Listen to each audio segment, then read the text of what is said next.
tal amigos de la Hora N? ¿Cómo están? Buenas noches. Yo soy Mario Ibellini y estoy reemplazando a Jaime Altaus, que ya estará de regreso el lunes, por supuesto. Esta noche tenemos un programa interesante, como siempre. Vamos a conversar primero con el experto en temas electorales, Fernando Tuesta, acerca de esta propuesta que está flotando en el ambiente, pero todavía no se ha concretado a través de un proyecto que se sepa en el Congreso, de la bicameralidad. Y luego vamos a conversar con el economista Iván Alonso acerca de algún decreto legislativo, algunos de los decretos legislativos que se han dado, se han aprobado y que tienen que ver con Petroperú y algunos otros temas económicos importantes. Pero bueno, como les decía, vamos a empezar el programa en esta conversación con Fernando Tuesta. ¿Qué tal, Fernando? ¿Cómo estás? ¿Qué tal, Mario? Gracias por la invitación. Gracias por acudir a ella, más bien. El Senado, tú has escrito, he estado revisando a lo largo de estos años varias veces acerca del tema y bueno, la circunstancia de que esta vez el propio fujimorismo o una porción del fujimorismo haya dicho que bueno, que podría contemplarlo. La señora Salgado, presidenta del Congreso, ha dicho que vería con simpatía un pequeño Senado. Por supuesto, Marta Chávez ha dicho que no. En fin, hay una discusión, pero pone el tema sobre el tapete porque finalmente ellos tienen 72 votos. Ha pasado tanto tiempo desde que desapareció el Senado en el Perú en 1990 que la gente... 92, 92, cierto. La última vez que se eligió fue en el 90, en el 92 fue el 5 de abril. A lo mejor no sabe muy bien para qué funciona una segunda cámara. Dice, ¿por qué 2 cámaras? ¿Por qué no 3 por último? ¿No? Quizás deberíamos empezar con una explicación de cuál es la idea del bicameralismo en los sistemas democráticos en general. El Parlamento efectivamente tiene diseños. Uno es aquel que tiene una sola cámara y otro que tiene 2 cámaras. Desde la tradición democrática, y más o menos eso es lo que hay en los distintos países donde existe bicameralismo, y en el Perú desde la fundación de la República hasta 1992, era que la Cámara joven, porque en realidad el requisito era 25 años, menor de edad, la de diputado, decía el apasionado, el político, que no solamente está en la función de dar leyes, sino el control político del Ejecutivo, tenía una segunda Cámara que en realidad cambia las funciones de país en país, pero en general, grosso modo, es una Cámara revisora. ¿Qué quiere decir? Aquello que se aprueba en diputados pasa a senadores, se revisa. ¿Y quiénes lo revisan? Justamente aquellos parlamentarios que en su condición de senadores generalmente tienen más experiencia. Por eso es que generalmente el requisito es 10 años más. 36 años, 35, ¿no? 35 es como el presidente de la República, así es lo que existía antes, por lo menos. Exactamente. Entonces tú hacías carrera política en el partido, llegabas de diputado, muchas veces terminabas como senador. Entonces era la Cámara, se decía, reflexiva, ¿no? Sí. Pero además tenía la función de elegir a las altas autoridades del Estado. Por ejemplo, en este caso sería Tribunal Constitucional, todo esto que se ha elegido. Hasta los embajadores en una época. Incluso a los altos mandos de las Fuerzas Armadas. ¿No? Eso era exclusivo del Senado. Eso era exclusivo del Senado. Sí. Pero además, por ejemplo, las acusaciones constitucionales, Cámara de Diputados denunciaba ante el Senado. Y el Senado era quien evidentemente resolvía. Ahora, hay diseños en donde es lo que se llama simétricos, que es lo que tuvimos hasta en el 79. Ambas cámaras podían ingresar proyecto de ley y la otra revisaba. O sea, por eso es simétrico, porque cumplían casi la misma función. Pero en la mayoría de los lugares, países, en realidad es esto lo que hemos señalado. La ley, la Cámara baja y la revisa la segunda. Y si no la aprueba la Cámara alta, no se queda ahí. Puede haber insistencia, digamos. Revisa muchas veces. Ahora, tú sabes que esto de las reglas pueden ser a veces hasta creación heroica, ¿no? Por supuesto. Ahora, algunos dicen, con esta calidad, dirían algunos escépticos, sería aumentar el número, pero lo que debe conocerse es lo siguiente.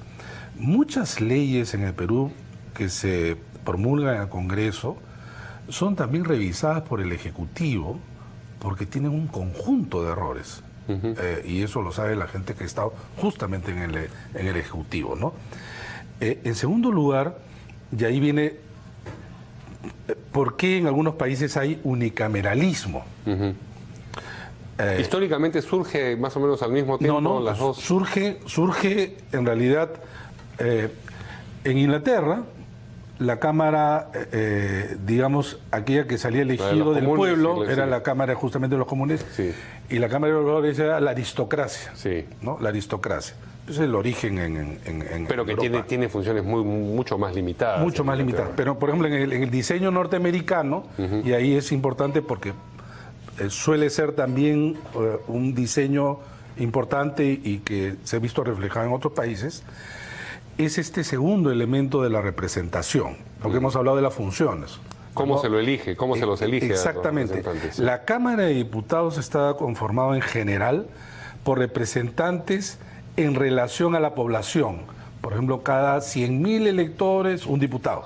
O cada X, ¿no? 100.000, 120.000, en fin. No había pues un número exacto, pero a partir de un número. Y entonces así llenaba la Cámara de Diputados. Crecía el país, crecía la Cámara de Diputados. Claro. Pero la Cámara de Senadores pasó a ser también aquella instancia de representación de las unidades subnacionales, para decirlo en términos generales. Por ejemplo, en Estados Unidos, tú eliges 2 senadores por estado. Con presidencia la cantidad de habitantes que tenga. Así es. Entonces, California, que es el estado más grande en términos incluso de población, densamente era 2, y Hawái también 2. En Argentina son 3 por provincia, en Bolivia eran 3, ahora es 4 por departamento. Y cada provincia vota por su senador, no hay distrito electoral. No, a eso también quiero llegar. Entonces, ¿qué pasaba? Esa reunión de representación tenía que ver entonces con la división política administrativa del Estado, ¿no? Claro que es distinto el Estado unitario, el Estado federal como Estados Unidos, Brasil, México, Argentina. Pero así ha funcionado también en el Perú. Entonces, tú tenías la representación de intereses en relación a esa unidad político-administrativa. Entonces, si eso lo trasladamos al Perú, imaginemos que sean pues 2. ¿Había cuántos senadores por departamento en la última formulación? Lo que pasa es que en la última formulación del 79 hubo un tema, que la Constitución señalaba que iba a haber un proceso de regionalización y por lo tanto la creación de regiones. Y entonces los senadores iban a representar las regiones. Pero dice la disposición transitoria, en tanto no hay regiones, circunscripción única. Y ahí viene el error de muchos. Entonces, decir, está bien el Senado, pero el Senado debe estar, digamos, los políticos, líderes nacionales, ¿no? Porque los eligen en todo el país. En todo el país, y por lo tanto son los visionarios casi, ¿no? Yo creo que es un error. Salvo Colombia, no existe Senado de circunscripción única. Y nuevamente toman cómo fue elegido, pero no se dan cuenta que esto era una disposición transitoria de un diseño distinto. Entonces, supongamos, y yo estoy a favor, que en este Senado se elija, digamos, 2, pueden ser 3, 4, digamos 2 para hacer, digamos, para hacer la figura mejor. Si tuviéramos 2 por circunscripción, tenemos en realidad 26 por 2. Entonces tú tendrías que los de Amazonas elijan por sus 2 representantes de Amazonas, el de Lima, que pese que es lo más grande, también tendrían 2. Ahí no hay diferencia, el de Madre de Dios también 2, y tendrías un Senado en donde están representando todos los departamentos, mal llamados regiones, porque no son regiones en realidad, sino son departamentos, pero en esto que hoy día no existe. De acuerdo. Porque tú lo que tienes ahora es un unicameralismo que se elige efectivamente por departamento, pero a partir de la población, no a partir de su unidad político representativa. Entonces tú tienes, por ejemplo, dispersos a los presidentes regionales, no hay ni siquiera el Consejo Nacional de Descentralización. Somos un país que estamos metidos en la órbita de los unicameralismos en el mundo, que mira, tienen algunos perfiles. ¿quiénes son? Los países pequeños tienen unicameralismo, pues son parlamentos muy pequeños. Sí. Los centroamericanos. En Europa, Andorra, Mónaco, Liechtenstein, todos esos tienen unicameralismo. Por cuestiones históricas, un poco largo explicar, los nórdicos. Pero luego de ahí salta, ¿sabes a qué países? Los países soviéticos o exsoviéticos. Es decir, es casi una opinión sobre la función del Congreso, el hecho de, ¿Tú te imaginas, de tener un Congreso reducido y de una sola Cámara. Así es, ¿por qué? Porque controlas más. Imagínate, no hay pues control político al Ejecutivo, porque en estos países de partido único, tú tienes pues una asamblea popular, pero que cumple pues los papeles de simplemente caja de parte, caja de resonancia, porque el partido es quien decide, ¿no? Cuando hubo la transición, muchos se quedaron en unicameralismos. Pero también hay un tercer grupo, digamos, de perfil de países que no están ni uno ni en otro. Ecuador, que se convierte en unicameral después de un golpe militar. Venezuela, con el chavismo. Ahí recién se convirtió en unicameral. Y el Perú, con el 93. Bueno. Entonces, lo que tú ves... síntoma, sí. Sí, entonces tú ves que en realidad hay ciertas circunstancias que llevan al unicameralismo. Porque en muchos de estos casos, la idea es el Ejecutivo puede controlar más, el poder político puede controlar más. Y de hecho, tú has visto que a lo largo de los años se han discutido mucho estas leyes, ¿no?, de medianoche, claro. En fin, ¿no? Entonces, han pasado... Y el Viper y el Viper y tantos, o el carpetazo ahora, sí, y el, ¿no? mensaje texto. Claro. Han ido pasando según las tecnologías. Antes era... Pero la idea es la misma. Exactamente. Sí. El golpe era el mismo. Entonces, yo creo que a estas alturas debemos, y me parece bien la propuesta o idea, por lo menos de abrir el debate. Porque han habido efectivamente dos posiciones, quienes querían el bicameralismo y quienes se resistían a ellos, más por una cuestión de lealtad, digamos, a los orígenes de la Constitución de 93. Y entonces casi no hay que discutir, porque es algo así como era traicionar, claro, obviamente, esto que... Lo que ocurrió en el tiempo sagrado, lo que ocurrió en... Han pasado pues 23, sí, ¿cuánto? 23 años, ¿no? Sí. Y yo creo que hacen bien entonces sector del fujimorismo de por lo menos abrir el debate o que se permita el debate, ¿no? Eso obligaría, además, ya no solamente el Senado, sino comenzar a repensar lo que sería la Cámara diputado. Baja, sí. Entonces, por ejemplo, yo me oponía, y acá no está mi amigo Jaime Althaus, abanderado, así, portaestandarte de las circunscripciones uninominales, ¿no? Y una de las cosas que yo le criticaba era que no hay país con circunscripciones uninominales que sea a su vez unicameral. Porque lo que haces es...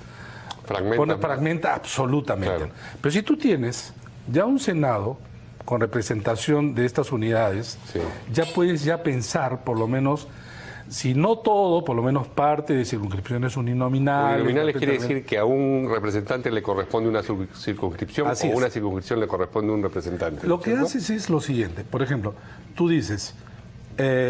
somos 23 millones de electores, hay 130 escaños, divides entre dos, te sale como, ponte, 160.000. Entonces, cada 160.000 elige uno. Entonces, de repente se junta Barranco, Miraflores y San Isidro y tiene un congresista. Ya no hay, no sé cuántos tiene Lima 36. 36 por Lima. Uno sabe quién es su representante y tiene la ventaja de que lo chequea de una manera mucho más... Y ahí sí se convierte en muy interesante y hasta necesaria. ¿Por qué? En tu ejemplo, hoy día los limeños no saben que tienen 36. Es más, no pueden exigir a los de Lima porque ni siquiera los conocen. En cambio, los de Tacna, que tienen 2, saben exactamente quiénes son sus representantes. Sí. Cuando 36 representan a 7 millones de electores, sí, a muchos, esto se diluye. Claro. Pero además, esos 36, ¿tú has escuchado alguna vez hablar a los congresistas de Lima en nombre, yo hablo en nombre de mis electores limeños? Jamás. Porque los de Lima se creen que son los nacionales. Sí. Además, son los que van a discutir, pues, Odebrecht, ¿no? Lavallato y la corrupción y los grandes temas, sí, ¿no? Que no está mal. Pero Lima se queda de manera práctica sin representante. En cambio, así como tú has señalado, se juntan distritos, sí, alrededor de ese número, entonces tú ya sabes, este es mi representante.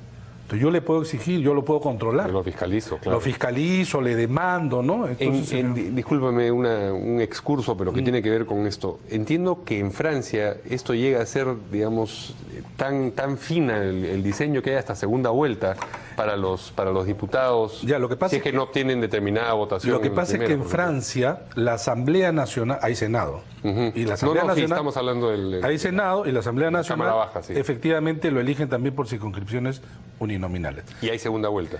Claro, si tú no pasas, a ver, si nadie gana por la mitad más uno, todos aquellos que pasaron 12.5% van a una segunda vuelta. Ajá. Ahora, a las 2 semanas, no 3 meses. No, es que la segunda vuelta es en 2 semanas. Pero además lo interesante de los españoles, franceses, es que van a una elección presidencial. Sí.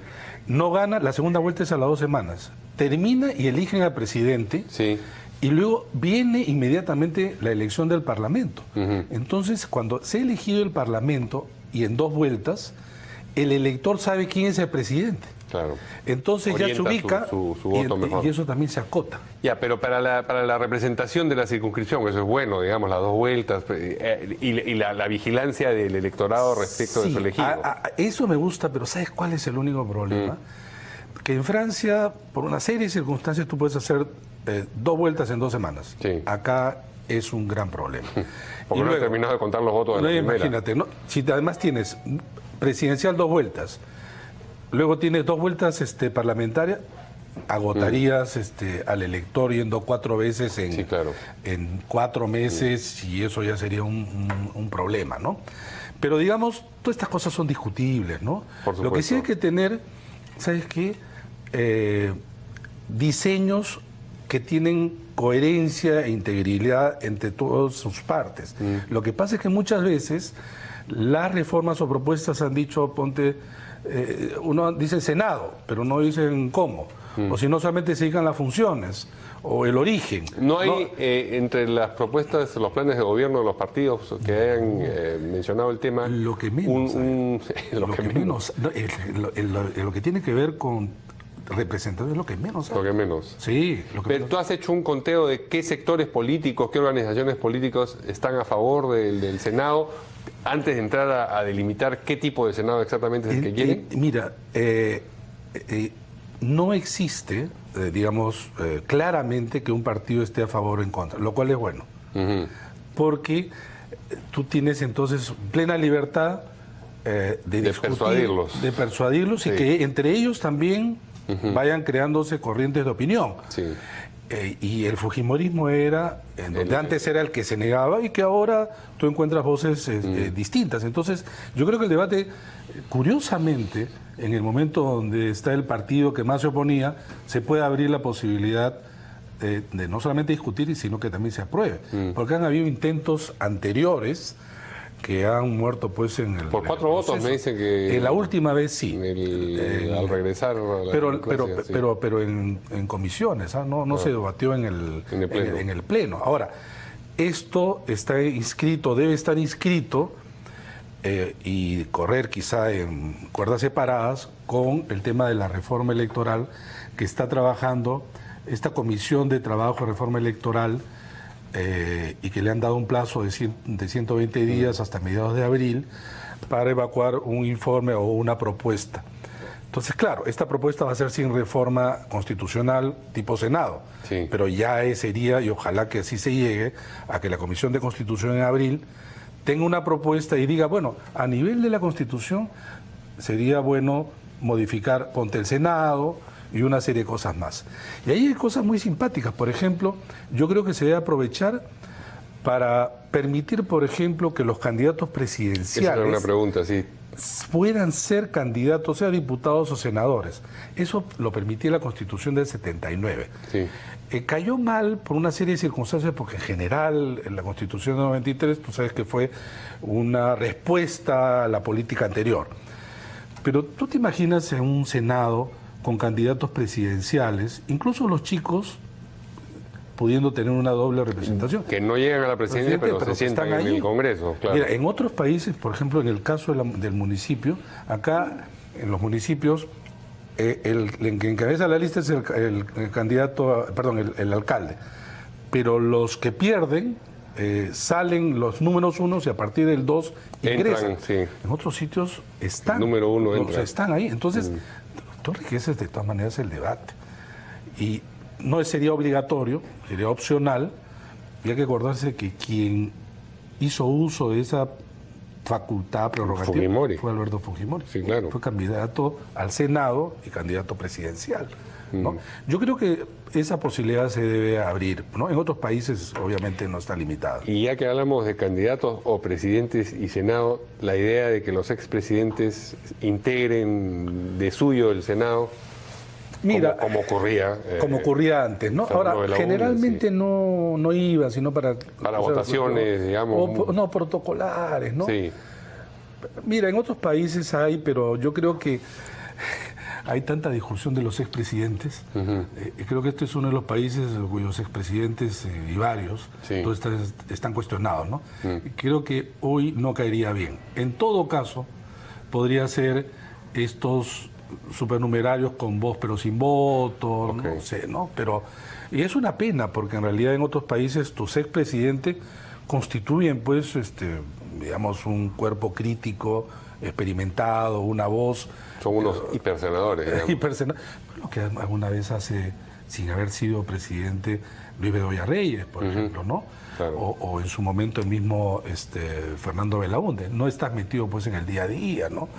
Y en Estados Unidos ha visto que los expresidentes no se meten, pero en determinados momentos aparecen acompañando en medidas que son pues de carácter consensual, nacional, ¿no? Bueno, en Chile han hecho eso. Y en Chile, efectivamente, ¿no? Estamos hablando de países con una mayor institucionalidad, ¿no? Una duda que me quedó cuando hablábamos de las funciones de cada Cámara. ¿Censurar a los ministros es exclusivo de la Cámara Baja? De la Cámara. Diseños? En general es la Cámara Baja. Porque aquí en el Perú tradicionalmente era diputados quien votaba. Claro, es control político. Yeah. Claro, ley y control político, la Cámara de Diputados, ¿no? La parte de las leyes sí era también senadores, pero censura es Cámara de Diputados, ciertamente. Ahora, ese es otro tema, Mario, porque en realidad Perú es el único país en América Latina, no digo del mundo, porque no conozco todos los países, pero podría ser, en que tenemos mecanismos parlamentarios en presidencialismos, tipo censura, por ejemplo, tipo disolución del Parlamento.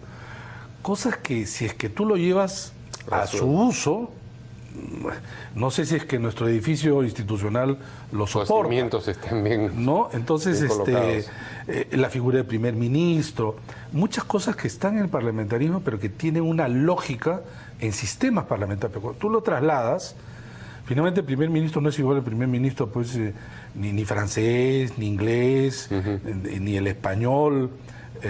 Aunque no se llama primer ministro en España, jefe de gobierno español, o presidente o el canciller en Alemania, ¿no? Acá no. Entonces, cosas curiosas como, por ejemplo, el primer ministro tiene que ir a presentarse al Congreso para presentar el plan. ¿Qué plan? Si el plan es de 5 años, supuestamente el presidente. Claro. ¿No? Claro, es el plan de él. No, el plan de él no hay, o sea, no debe haber. Claro, cosas como esas, ¿no? Diverger del plan de gobierno del claro, dicen, pero nuestro plan, al final tú sabes que se discute de todo, ¿no?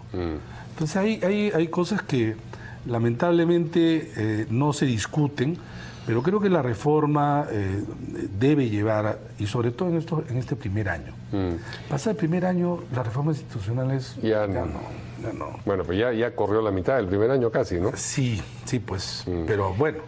¿Cómo ves políticamente... ¿Qué tan verosímil es que políticamente se saque adelante la idea de la segunda Cámara, la Cámara Alta?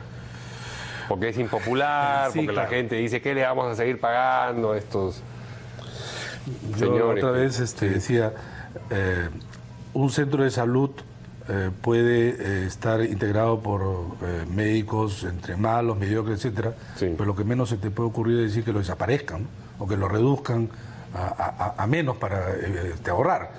Es un poco lo que hay que decirle además a la gente lo siguiente: tú puedes hacer un buen diseño, que es como para hacer un buen edificio con todos los mecanismos. La gente lo pone el elector. tienes que hacerte responsable. O sea, cuando, por ejemplo, hubo comentarios sobre este artículo mío, ¿cómo se puede impedir que entren? Tu voto es lo que lo impide. Y tu voto es el que lo ha permitido que ahora estos 130 sean los representantes, y antes también. A veces en broma se dice, o sea, esto no lo votaron los chilenos en venganza, ¿no? Eso lo hemos elegido nosotros. Entonces la gente tiene que asumir que tiene responsabilidad, porque acá nosotros elegimos, el día siguiente te estás quejando, ¿no? Entonces el edificio te lo entregamos, que es el diseño, bien, con todos, digamos, los elementos, puede ser perfecto. Pero si tú lo llenas de gente... Eliges quiénes van a ser los vecinos del edificio. Y quiénes lo componen, y cómo lo usan, y qué manera lo controlas y le exiges, eso ya no depende. Por eso, entonces, regreso a la pregunta original.